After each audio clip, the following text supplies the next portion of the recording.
I hope you don't mind. This is the second message which I am recording as Samantha Wrigley. I hope you don't mind that I have kept the page open to Revelation chapter 22, verse 15. I'm not sure it has much to do with what I want to say now, but I always would wish to refer anybody to the Bible anytime they have a question about anything, particularly about Christianity. Please go to the source. Don't go to your friends. Don't go to the enemies of Christianity. Please go to the source, which is the Bible. Now, the Bible, I might want to say in a human way, in a carnal way, unfortunately, does not tell us whether or not abortion is wrong. For example, whether or not infanticide is wrong. For example, whether or not capital punishment, that is, executing people for serious crimes, is wrong. It tells us that murder is wrong. Isn't it enough to know that murder is wrong? Is it really? Are we always, I shouldn't say always, are we ever justified in killing another human being? Morally justified? Of course, we know that we are. If a madman is rushing at me with a steak knife trying to kill me, if I killed him first, I would be morally right. It was not in my heart to want to kill this person before they rushed me with the steak knife. But what choice do I have? I think we need to look.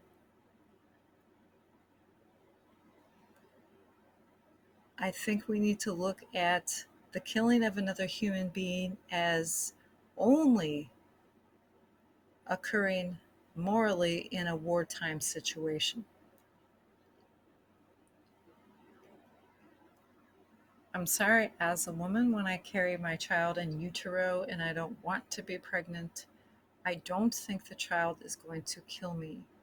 There are those rare occasions where a woman's life is in danger from being pregnant, and I'm sorry, do what you have to do. But if that is not the case, how are you justified? How is it a justifiable homicide, abortion, that is? What about infanticide? What about snuffing out the inconvenient and the ungrateful? That is infanticide. It's still happening. It's still happening. People don't talk about it because it's not a popular topic of discussion for some reason. But it's important to God. I think that all issues involving life and death matter to God. And so does the death penalty. As a teenager, and I would go so far as to say in my early 20s, I was a very great proponent of the death penalty. I thought that what the Old Testament said was true: an eye for an eye, a tooth for a tooth, a life for a life. That seems fair.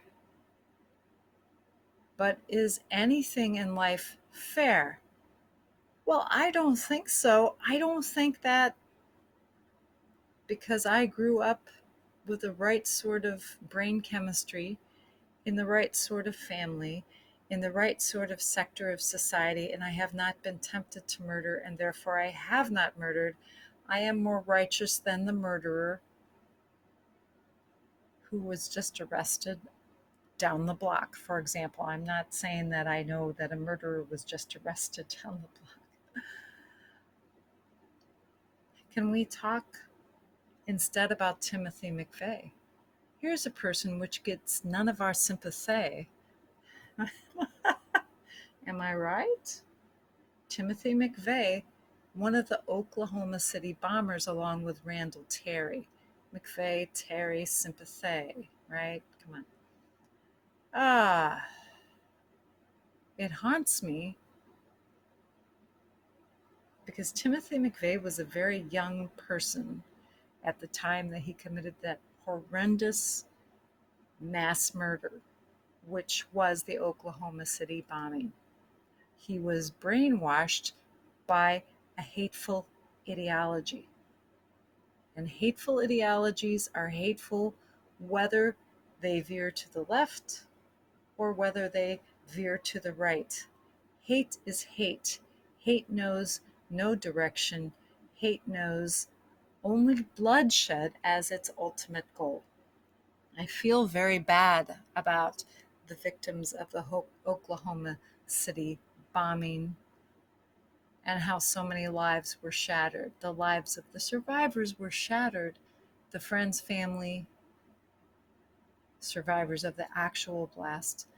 Your lives were not destroyed, but they were shattered. They were shattered into a million pieces, and you've had to pick up the pieces and put them back together. That's what murder does to people, whether it's one victim or multiple victims. That is why murder is so horrible. It does not only affect the murdered individual, it necessarily affects so many other individuals. Murder is a contemptible, horrible sin, and yet, should we execute people for their sins? What is our goal? First of all, I would ask, in wishing people to be executed. Well, because it is just. Yes, it is just. However, is this a just world? Or is it just a world? I would opt for the latter rather than the former. I think it's just a world in which things are not always fair. As I said, I'm pretty darn lucky that I did not grow up in a household where I would actually have been prone to committing murder, even when first laid in my crib. Do you understand? Some people seem to have been destined to be murderers from their birth because of A, their brain chemistry, B, things that happen to them, and C, the unknown. Mom, Yes? since I only have one podcast, second one. Okay, go ahead. Sorry, that was one of my What? kids. Yes, you may. Go ahead. That was one of my kids. I'm sorry. So I've had a lot of kids. So anyway, and they're young. Friends, it's not fair that I haven't committed armed robbery. It isn't fair that I haven't been arrested for being stupid. I don't know. In some countries, in some cities in Massachusetts, I think you might even be able to be arrested for being too stupid or too short or whatever. And I'm not diminishing at all the sin of murder because it is a horrible, horrible, there is really no more horrific crime than murder. There just isn't. Because I said it not only affects the individual who is murdered, but all of their friends and family and loved ones and individuals in the society around them, institutions in the society around them. Murder is like it's a spiritual nuclear bomb. And Timothy McVeigh and Randall Terry bombed, what was it? Some kind of government building. I'm sorry. It's been a long time, in Oklahoma City. I mean, how could you be so brainwashed that you wouldn't understand that you would be killing innocent people just because you were angry at the government? You killed little children in a daycare center. Yet, if you really are so insensitive and so stupid, I should feel deeply sorry for you. Not as sorry as I feel for the victims, of course not, But how could a human being who is capable of rational decision making become so stupid, so lost in a society where we are, for the most part, generous, benevolent, and forgiving? How could you be so cold and judgmental that you would kill all of those people for your lost cause? I think the Oklahoma City bombing was a horrible, horrible thing, and it is only one example of, shall we say, domestic terrorism in the United States. But do I wish that Timothy McVeigh had not been executed? It rather haunts me, because the guy didn't seem to be sorry when he went to the gallows, and I use the term gallows figuratively, you understand.